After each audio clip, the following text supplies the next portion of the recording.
All right, you guys, good morning. Welcome to the Stranger Things Season 4, Part 2 Decode.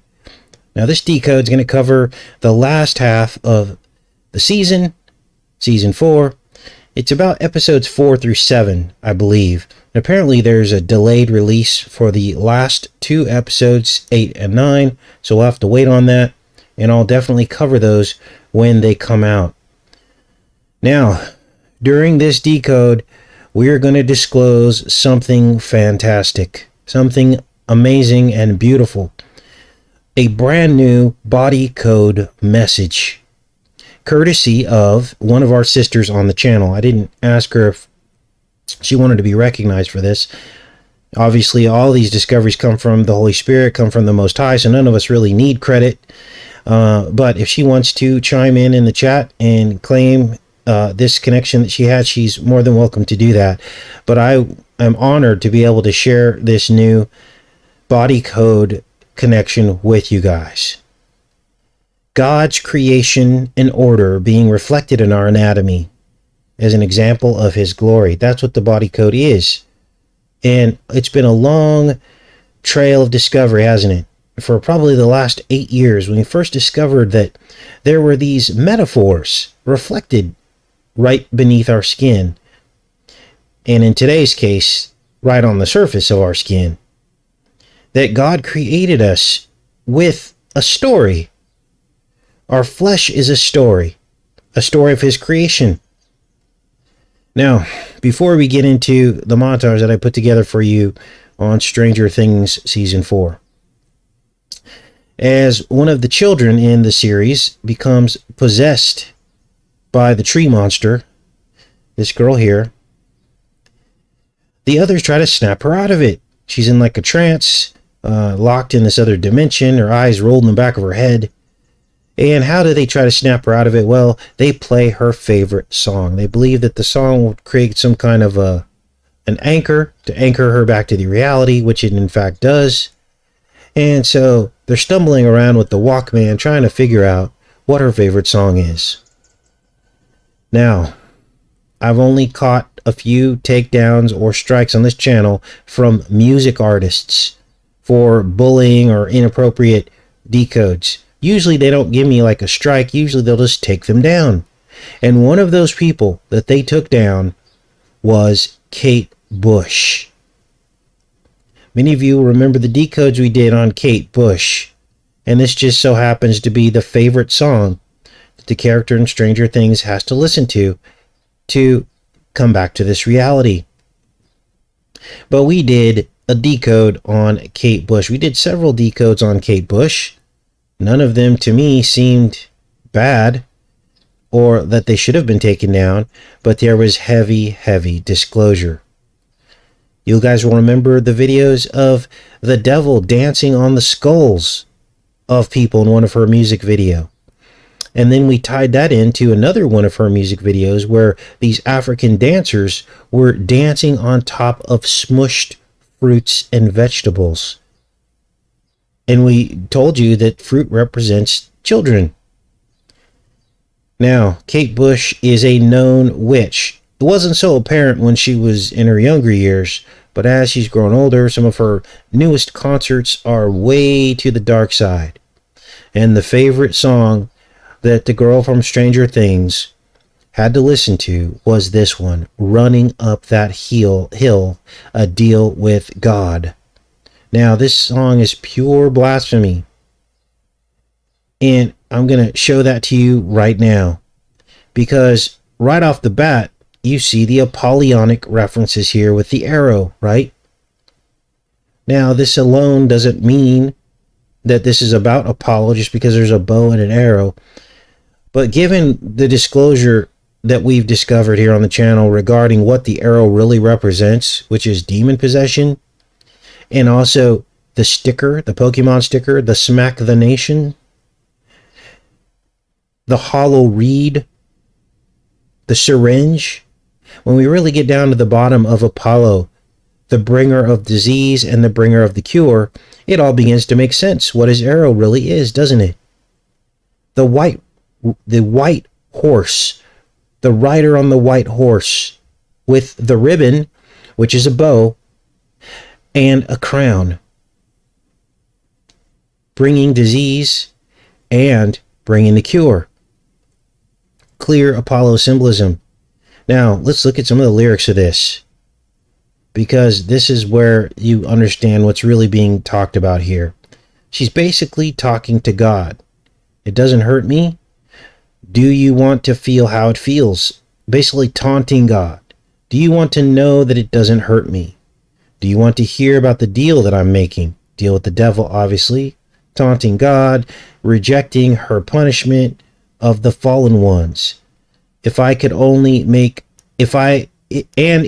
only could, I'd make a deal with God and I'd get him to swap our places. So she's talking about, this is blasphemy, because this already happened when he sent his son, didn't it? He already traded places with us and suffered. But, here she is mocking God in this song, be running up that road, running up that hill, running up that building.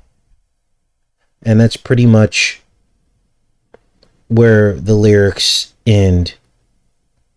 So, this was the song that basically went number 1 because of its mention in Stranger Things.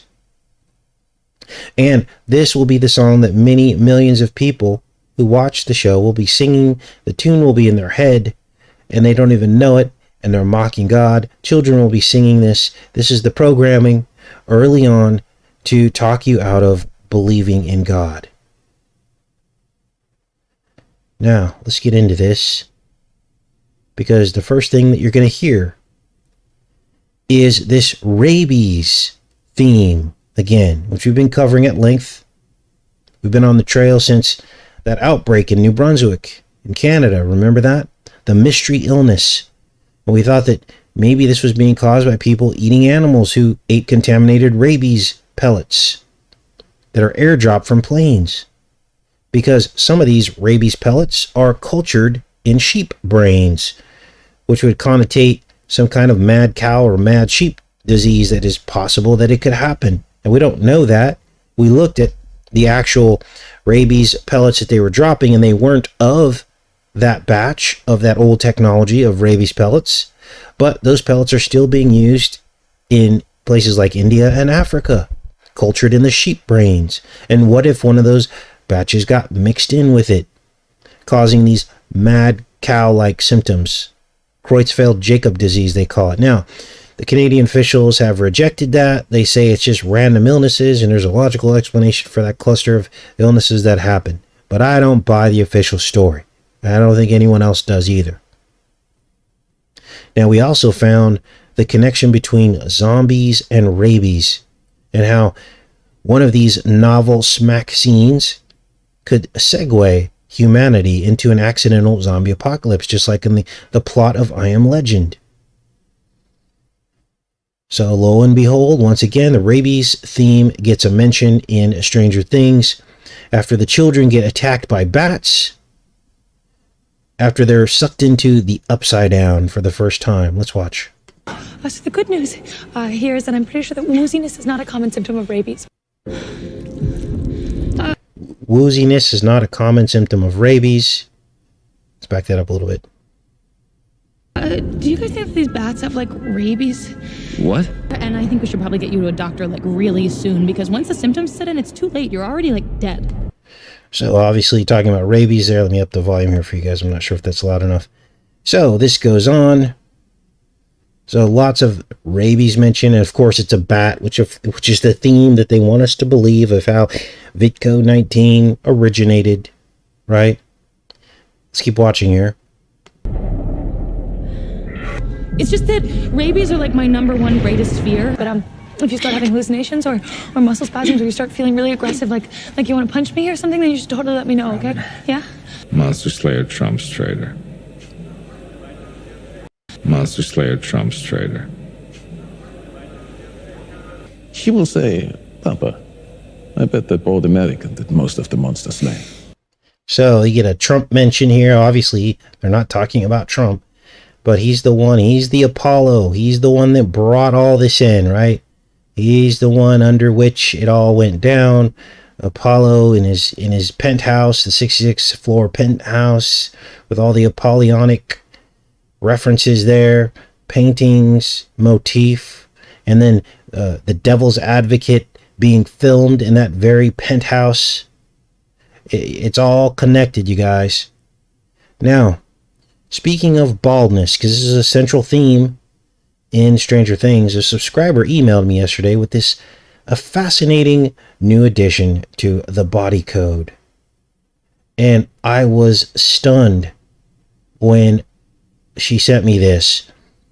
She mentions the passage in 1 Corinthians. Let's pull that up. About a woman's hair being her glory, her covering. Let me read this here. It says, "But would I have you know that the head of every man is Christ, and the head of the woman is the man, and the head of Christ is God." Now here's where we get into the correct and holy version of the umbrella. Because we've already talked about the enemy's version of the umbrella and coverings. We've talked about that at length. That the umbrella to the enemy represents a syringe, and that they both have the same parts, called the ferrule. Sounds like Pharaoh. So umbrellas and syringes are synonymous. We talked about people being stuck with umbrellas being depicted in film and happening in real life to a guy who got assassinated. We showed you umbrellas all over the place. But now let's talk about the holy version of the umbrella covering, because this is amazing. Again, this is the newest chapter in the body code. Now, it says here, if a woman has no hair, she should cover her head when praying or prophesying. Now, there's a little bit of debate here, and I'm not going to say that I'm going to try to tell you for a matter of fact that a woman, even if she has a full head of hair, still has to wear a covering, because that's up for debate. And you have to pray and figure out what this is saying. But to me, this is saying that if a woman does not have hair, then she should cover her head. Why? Well, we're going to explain to you why. Because there's a hierarchy here. The umbrella effect, the things within things, the nested reality of hierarchy in God's order. And a woman having hair on her head actually means something. Now, this is wild. Now, it's weird because, I grew up Jehovah's Witness. Anytime a woman got up on the stage and said anything, they had to put something over their head. And it didn't sit right with me. I was like, I wonder, what's going on here? It's come almost like an act of, I don't know. People have different opinions about that. But I believe what the passage is saying here is that as long as you have long hair, that's your covering. Now, another thing, people like to try to discredit Paul because they say that, he doesn't allow women to be leaders in the church. Well, apparently, it says here that women are obviously allowed to prophesy. Now, when you go to church and they read some of these verses, looks like they gloss over this. So if a woman is able to prophesy, that means she might not be a leader in the church, but she's prophesying. So God works through women just like he does men, maybe in different roles, and that's what we're going to explain to you here. This is amazing, because the subscriber began to think about this and wonder why. What is up with this covering, the woman's covering? It also says here that men shouldn't have long hair like a woman. Now, obviously, you can probably have longer hair as a man and not look like a woman, but there's something to this, because visually, it's the woman's image that is supposed to have the long hair or the hair covering. And there's a reason for it. Because this begins to explain the spiritual connection through our hair. The spiritual connection we've been talking about and looking for. Now, it says here that men should have short hair and women long hair.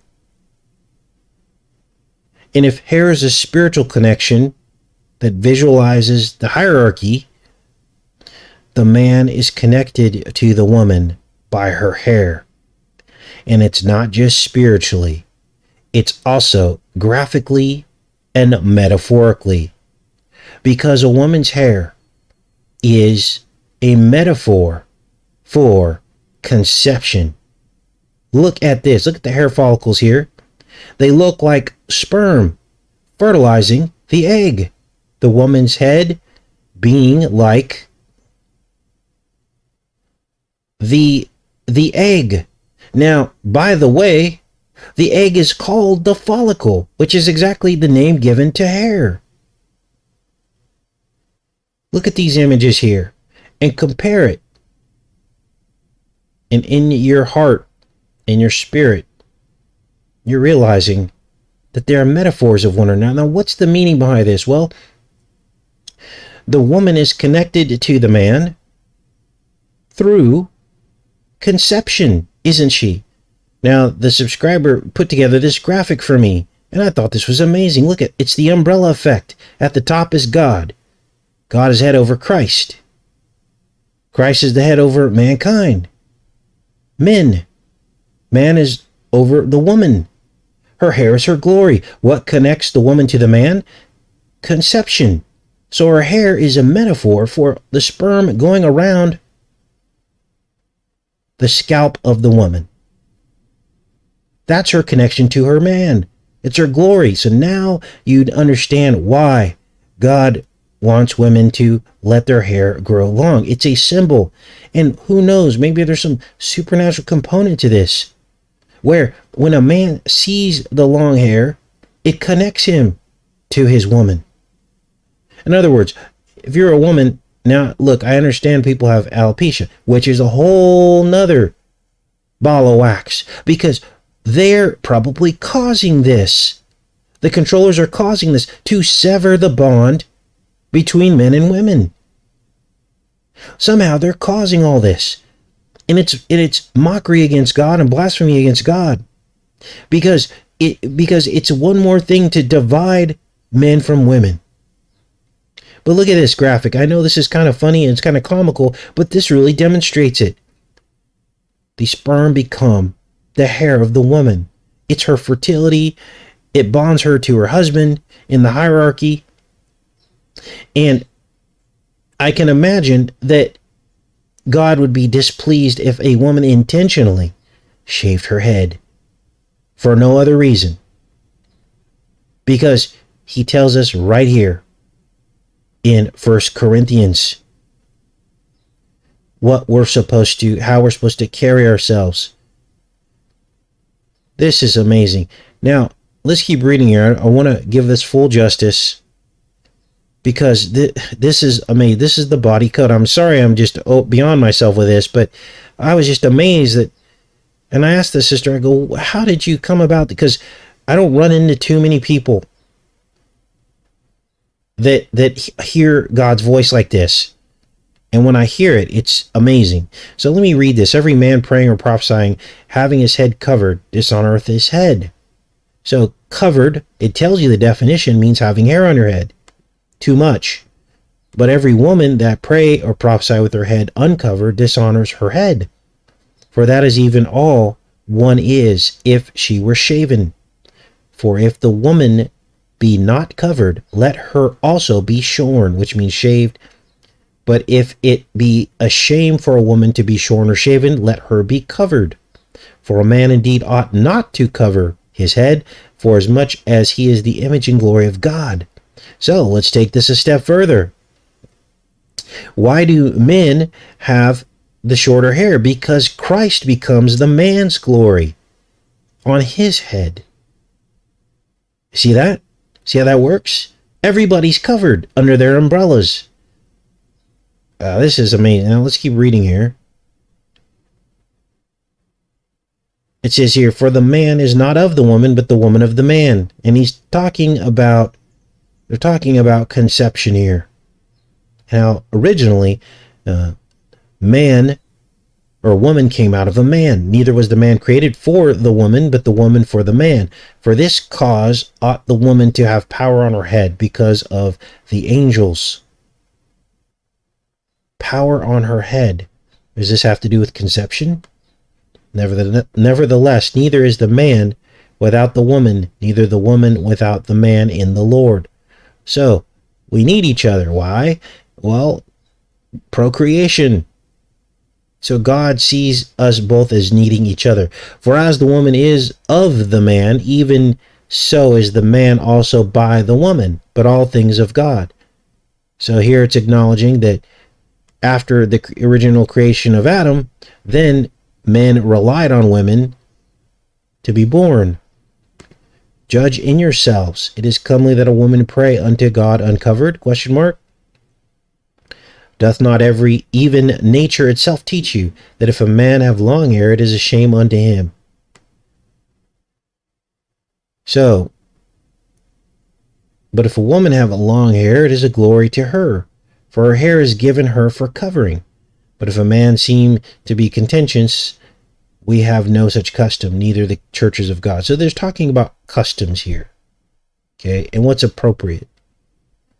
Now, I can imagine there's probably some kind of ancient ritual, but way back in the Bible, a practice that happened early on, people that were defying God, that were doing these things that upset God. And this is why in the modern church, he probably wanted to make sure that this didn't come back up again, because it's not representative of the hierarchy that he set out. So, interesting passage here. And this all came out of this bald aspect that we've been talking about, showing up over and over and over again. So, what else do we have here? Let's keep breaking down this whole Stranger Things series here.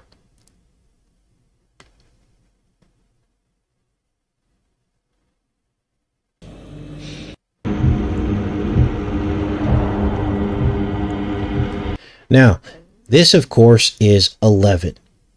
And basically, what's going on with her is she's in this deprivation chamber.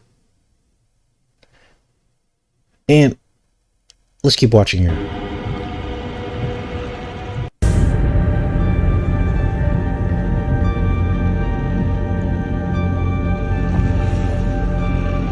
Now, you saw her eyes moving back and forth. Why did they put her in this sensory deprivation chamber?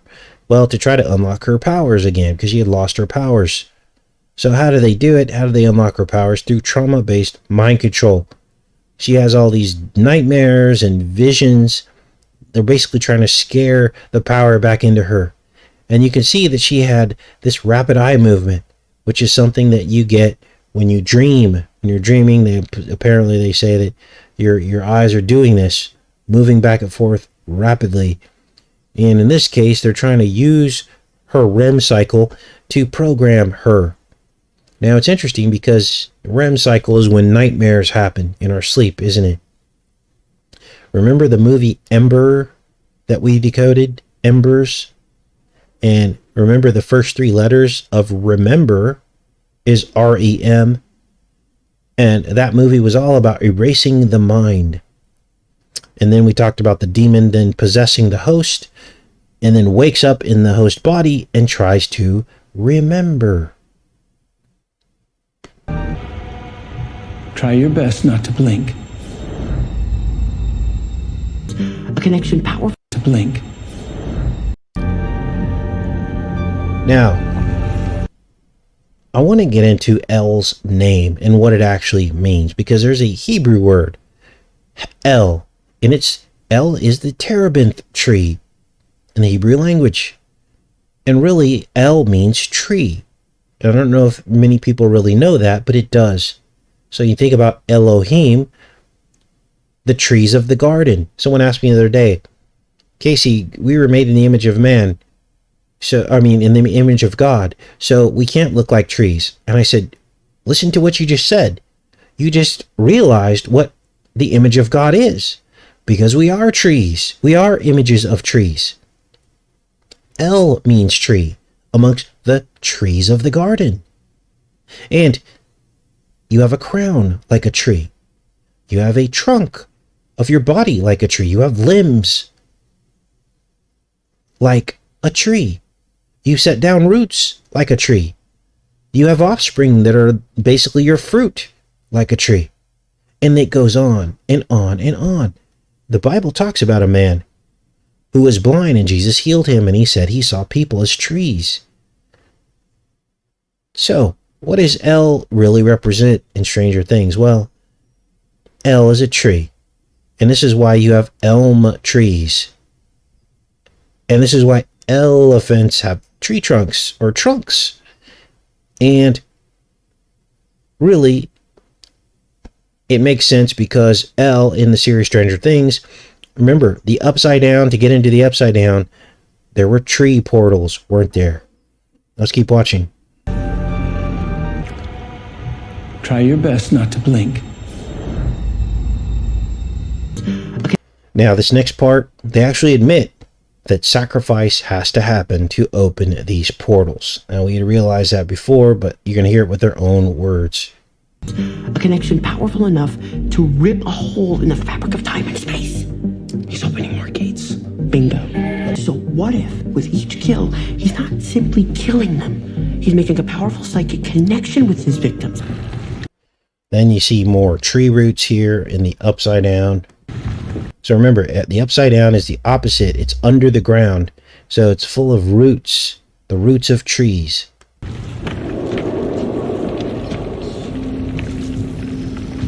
Might be time to get a maid, Wheeler.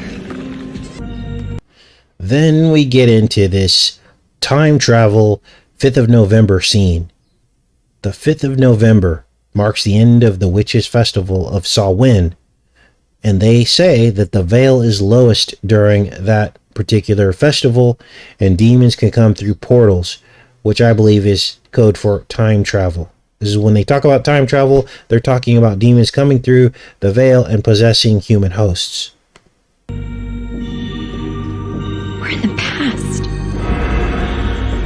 The last entry is November 6, 1983. The day Will went missing. The day the gate opened. So obviously she said November 6th, but you get it. Usually they're a day off. They do that because it creates just enough doubt to where the mockers and scoffers can come out and try to discredit it. Because if they just said the 5th of November, it would be too obvious, wouldn't it? Then we get into the cursed dust. The cursed light. Because everything born of the dust after, this world had fallen was cursed by God. He also cursed Cain's dust so that he could not yield, his food.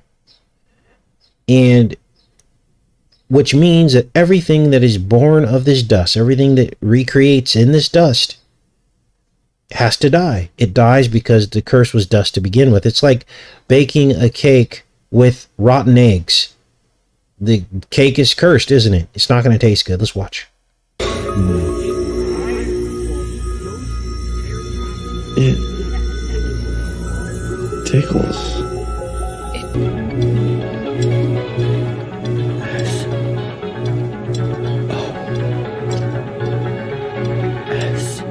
So they send an SOS from the upside down through the cursed dust, through the cursed light. Seed of the serpent. SOS.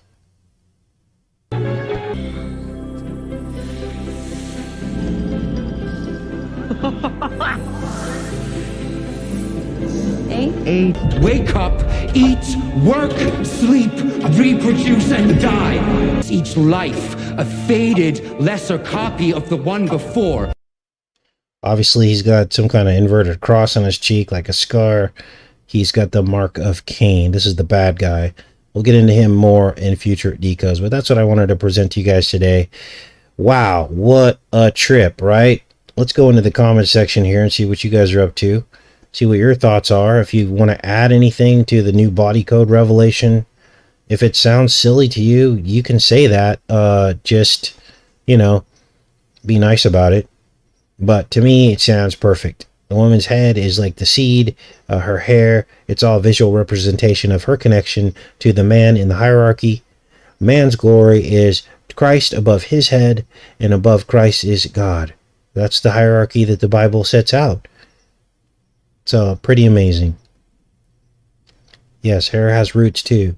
Basically, have a forest on top of your head. All right, let's let this chat catch up. So, now, the reason why God, I think, discloses these things and why he doesn't just disclose it all at once is because it would blow your mind. It would be almost too much. And I believe that he drops these things here and there to strengthen his true church. He wants you to believe in him. He wants you to understand that he was the Alpha and the Omega, and is the Alpha and the Omega, the beginning and the end, the true Alpha and Omega, because Apollo claims to try to be the Alpha and the Omega too, doesn't he?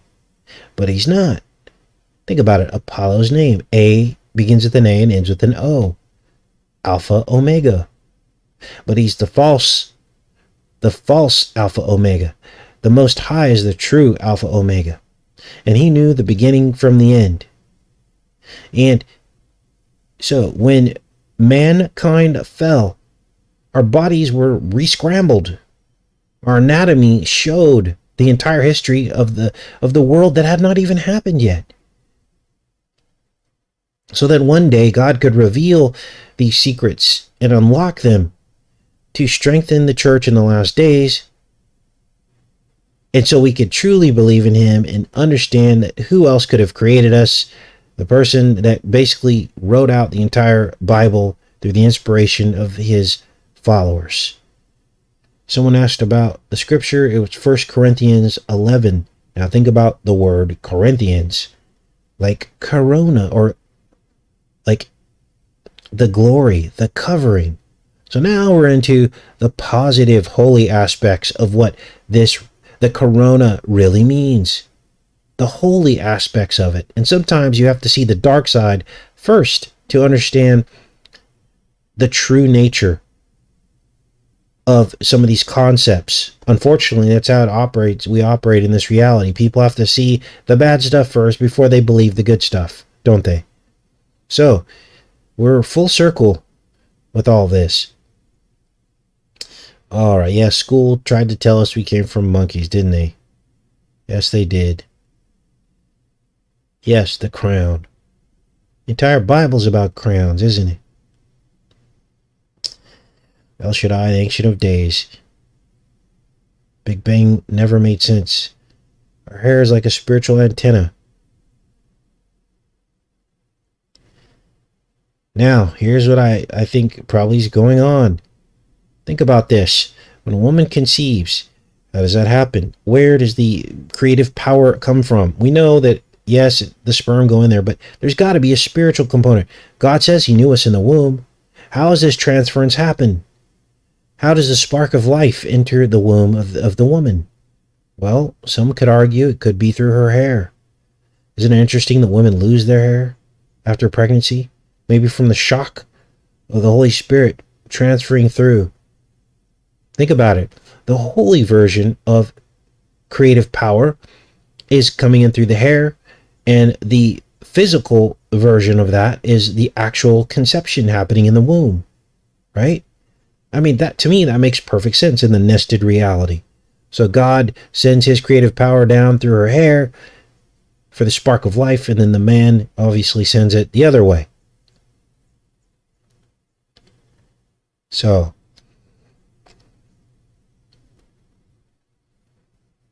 now that you know the secret to these things, all the other things are unlocked, aren't they? when it comes to hair and this baldness ritual. Someone sent me, Jada Pinkett Smith did a new video talking about alopecia and talking about what happened at the Grammys, the smack of the nation.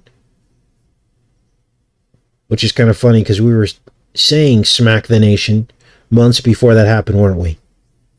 And all of a sudden it happened on stage. And so she's talking about alopecia, and I think this is some kind of thing that's happening, that they've deployed, some kind of bioweapon that they've deployed. Another way to mock God. I don't know how they're doing it, but I feel that in my gut. I feel that's what's happened. All right, what else is going on in here?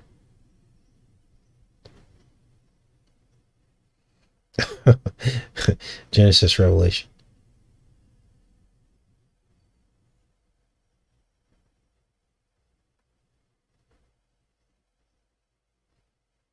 Do dudes have to keep short hair? Well, I think the spirit of 1 Corinthians really is, in my mind, that if you're a man intentionally trying to have hair like a woman, like you're actually trying to look like a woman, I think that is what is the conduct that is not acceptable to God. I think that's what the spirit of that verse is. Now, how long is long? I don't know. I'm not inside God's head. I don't know. You're going to have to pray about that. But think about it. Dude look like a lady? That would be a song about mockery, wouldn't it? That would directly oppose 1 Corinthians. So, a man's glory, his hair, his covering, is Christ.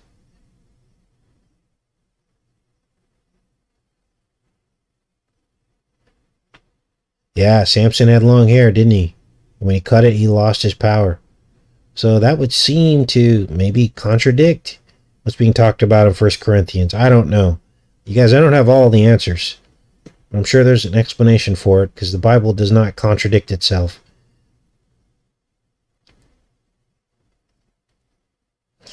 All right, you guys, I'm going to pop off of here. Got to load this trailer up. And then we're leaving in the morning. Long road trip. We're going to try to do 10 hours the first day and 10 hours the second day. But we're excited. Max is excited. And I'll be back on here tomorrow with a premiere. And hopefully I'll be in the chat, but I might not. I'll probably be driving on the road. But we do have a premiere tomorrow as well. Exact same time. And so hopefully I'll see all of you guys there. Much love to everybody. Take care and be safe.